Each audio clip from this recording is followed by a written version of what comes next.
श्री रविदास जी का नाम सुना होगा, बहुत बड़े महान भक्त हैं रविदास, संत रविदास जी है ना। तो काशी के ब्राह्मणों ने विरोध किया, इनको पूजा नहीं करनी चाहिए, ठाकुर जी की पूजा करने का इनको अधिकार नहीं। तो बादशाह अन्य धर्मावलंबी था, तुरंत बुलाए गए रविदास जी, ब्राह्मणों की ऐसे पंक्ति बैठी और उनसे कहा कि आप ठाकुर सेवा क्यों करते हो? उनका हमारे ठाकुर वो करवाना चाहते इसलिए ठाकुर सेवा करते हैं। तो ब्राह्मणों ने कहा तुम मतलब शास्त्र विरुद्ध तुम आचरण करते हो और राज्य में बहुत बड़ा अनर्थ हो जाएगा। तो वो अपने भाषा से समझाया।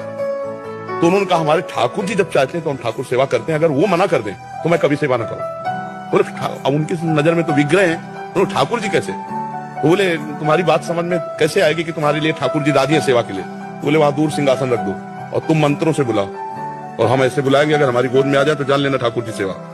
तो जो ठाकुर रविदास जी के थे वो सिंहासन में से दूर रखे गए, उन्होंने शुरू किया मंत्र, कुछ नहीं, और भाव में भरकर कहा प्रभु जी ही ऐसे कहा तो सिंहासन ऐसे जैसे उड़ के आए ना, छाती से लग कर तुम अन्यथा कर तुम भगवान।